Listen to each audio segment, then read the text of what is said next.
everyone, this is Stephanie, your host. Welcome to the Mermaids and Vampires Who Love Them by Chapters. This chapter is chapter 2. It's called Rescue. Uh, you save a bleeding man from frenzy shark, and only to discover he's a vampire. Mermaid bloods is like a crack to the undead. Can you escape his clutch and dimples quickly enough to get to class on time? The shark swims where you bob on the surface of bay. Around you, their fins still.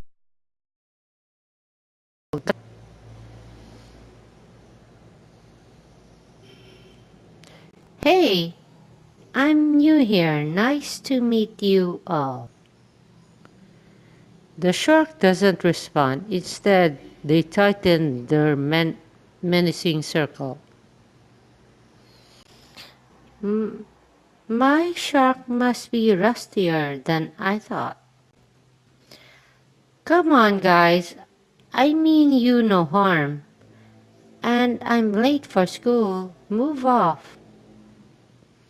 The shark jaws gape, revealing row of serrated teeth.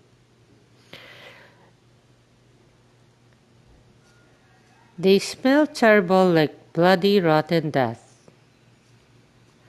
I should teach dumb sharks a lesson about mermaids. You grab the tail of a circling shark, spin and toss it out of the water. One down, two to go. This is a waste of my time. With a flick of your tail, you're under the shark, ready to make a quick getaway as possible. But before you can move, something heavily hits your back. What the? Whatever it is, it wraps itself around you, and together you plummet to the bottom of the bay. It's a man, a human man. Let's go of me.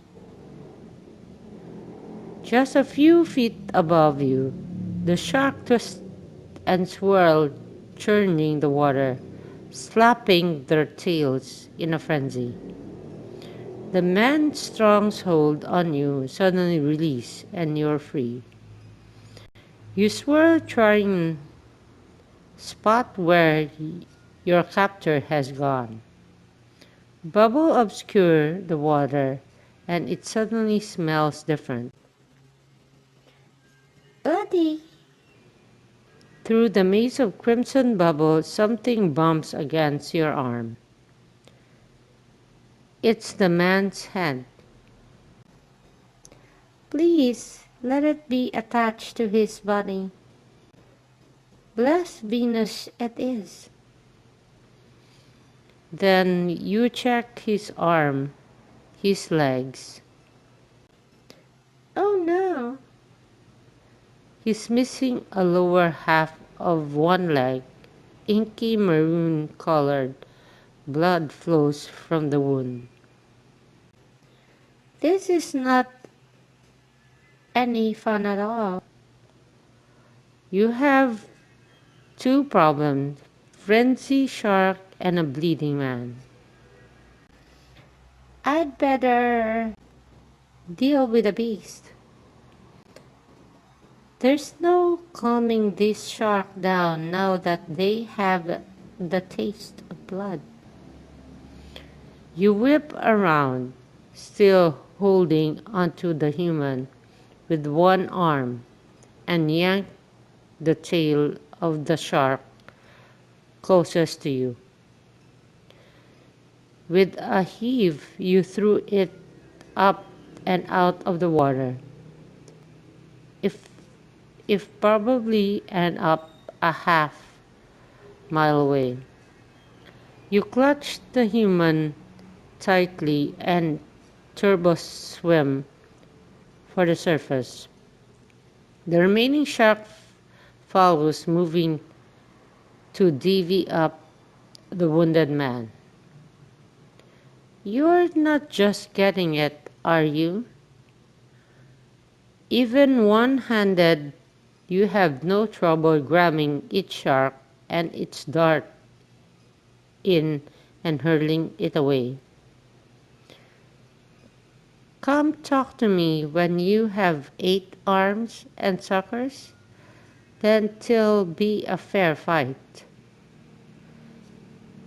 You use the man tatter's pants leg to tie a quick tourniquet around his leg.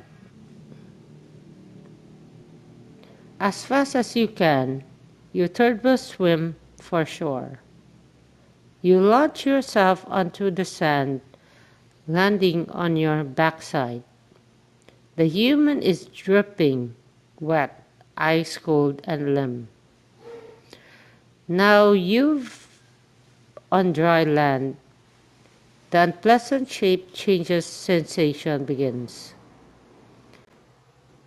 You would think, evolutionary speaking, mer, you've developed the ability to transmute into legs form without cramping, withering, or whimpering. Unfortunately, you've been wrong. As soon as you have legs, you sit and lay the man on the sand. Isn't it really a grown man after all? He looks more my age and really cute. Focus, Fishwater, does he have a heartbeat? The man has no heartbeat, smells like strawberry ice cream, and is about as frozen as the sweet treat. All merfolks are trained how to rescue humans, but training is one thing, reality is another. This is my first reality. You take a deep breath and think hard. How many chest compression am I supposed to do? You unbutton his shirt. Whoa, he has a perfect pecs. Wait, I shouldn't be thinking that. He's still not breathing. You cover his mouth with yours and breathe. His chest rise and fall. Now I'm doing it. I'm saving a life. You continue give him a mouth to mouth. It takes you a moment to notice his tongue is in your mouth. Wait, this isn't part of CPR. Pull back quickly. This is too weird. After a moment, you realize his chest is moving on its own. As you pull away, something sharp snags your lips. The fangs of a metal coat your tongue. Oh, what cut me? More. The boy reaches for you, and you jump back. Suddenly, you realize you are wearing your shell bra and nothing else. You swing your backpack around and hold it in front of you. The guy laughed. This guy laughed, even though a chunk of his leg is missing. What is wrong with you? Looks down at his leg. Exactly, you're missing some serious flesh. What were you even doing out there? Rescuing you. He unties the tourniquet. He looks away, grows out, but it seems as if the bleeding has stopped. And his leg seems not only but be healing, but growing, which is even stranger than anything that happened already. You were rescuing me? Yeah, I was hanging out near the top of that tree. He pointed to 100-foot redwood. And I saw those sharks circling you. I couldn't just let them eat you. Headmaster Crumpet said we weren't supposed to let the new kid die. So I dove into save you. He grins. He has an adorable smile, those dimples. The eye of the color of the ocean. And thanks. Can't believe I saved a vampire. If you hadn't been badly injured, I'd leave you on the beach. Well, this is embarrassing. I can't believe you carrying me into school. Just give me a little more of your blood. Are you sniffing my arm? Arm. Maybe. Trump is definitely giving you the old eyeball.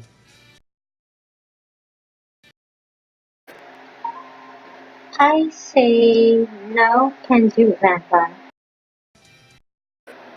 I have a strict no drinking policy. My blood stays in its own circulatory system. Lost.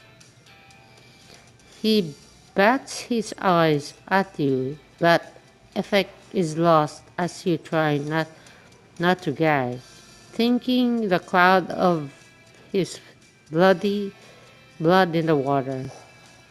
You move on to more pressing matters. Close your eyes. What? Close your eyes. I need to get dressed. The vampire obediently closes his eyes, but he's smirking. You put your sundress out of your bag and wriggle into it. It sticks to your damp skin, but covers all the parts human need covered. Okay, I'm good. Now let's get you to the school. You pick him up and set him on his lone foot, draping his arm across your shoulder for balance. You're stranger than you look. You shrug. I'm a mermaid. You shift his weight on your shoulder, and he groans in pain. He must be faking it. Look at the crooked smile. Tell me where the infirmary is, and I'll drop you off as quickly as possible. I don't need infirmary, mermaid. I need the commissary. Fresh blood will heal me quicker. Ew, a cafeteria that serves blood? Mega gross. Don't call me mermaid. Then don't call me vampire. What should I call you? Pierce. Pierce Night Guard. Seriously? What? You're a vampire named Pierce? So? I mean, it's not exactly subtle. You can't talk to me that way, even if you are cute and delicious. Oh my, this is going in the wrong direction. I'd better clear things up now. You come to an abrupt halt. I give him a flirty grin or let Pierce tumble in his arm or look him in the eye.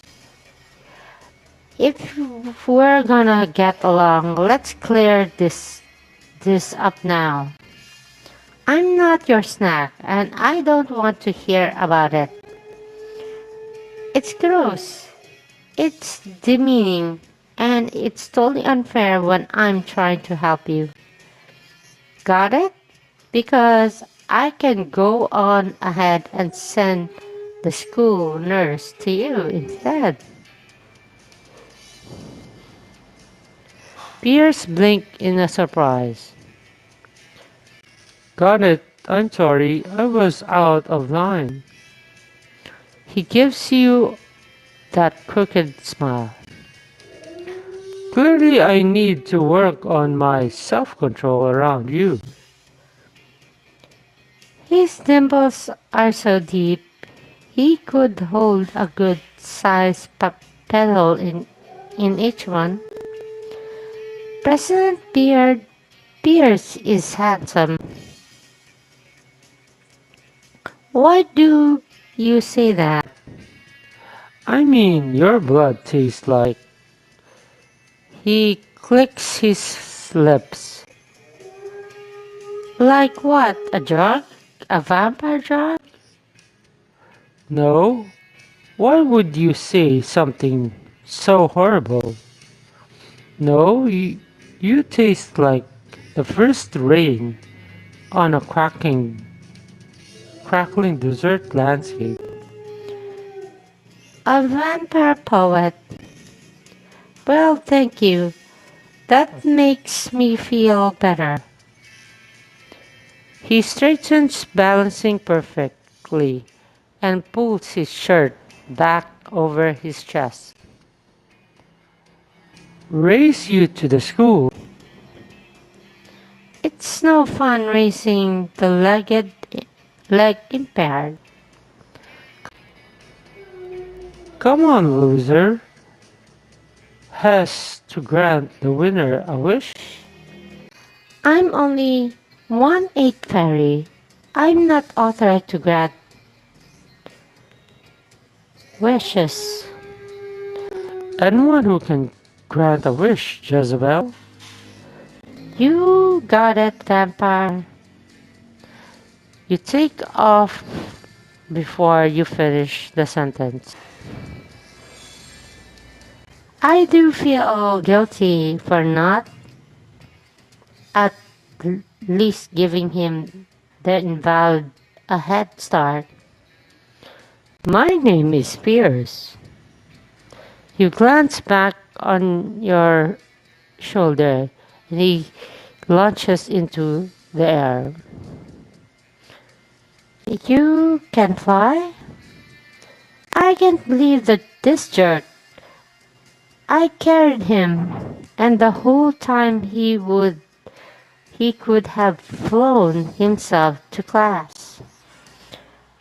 Don't you have to turn yourself into a bat first? You give up and stomp the rest of the way uphill. Wait, Pierce called me Jezebel, but I never told him my name. A ring bell. Oh no, am I late? You hurry into the main building and you find the door Mark office. Miss Fishwater, you're late. I'm sorry, ma'am. Welcome to Saltwater Cutting Academy. My name is Heshra. Here is your fall class schedule and cabin assignment. She hands you a piece of paper.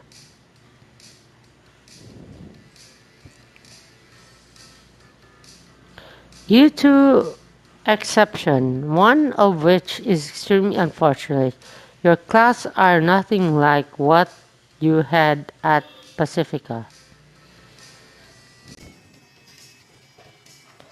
You're missing history.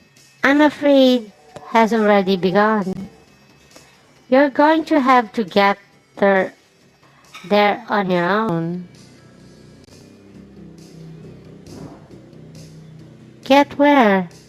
Aren't they on a field trip? Of course. How else would one learn his history? Lectures, stories, and reenactment. That's what theoretical question. Meaning I did not expect or desire an answer. Sorry.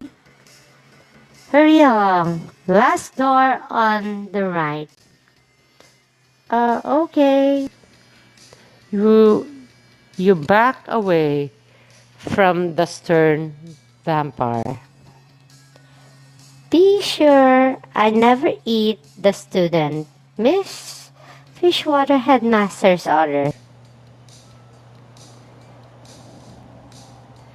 You find the last door on the right. On the door is a note, and besides the door is a metal box with a word depository closed on the side.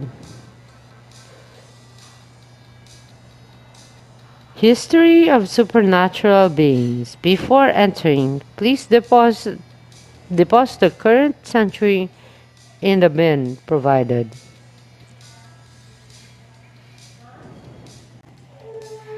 How does one deposit the current century? You try the door, it's locked. You rummage through the backpack looking for something to put in the box that will make the door open. I chose I. It was nice of Mom to give me something to remember her by. But I did have to be her least trendy outfits. I guess I'll get it back after class anyway. You try the handle again, it turns. Inside is a black as the ocean, depth and icy breeze ruffles your hair. You step over the threshold and fall into abyss. Ah! Chapter 2 just ended, so my summary is you got rescued by a vampire from a shark circling around you, but he got bitten. You tried to do some CPR on him, but he wants a taste of your blood. It's something, I don't know. Anyway, you try to help this guy, but he wants something from you. But it reminded him that you reminded yourself that it's gonna be starting school of your first day at class, and you're late.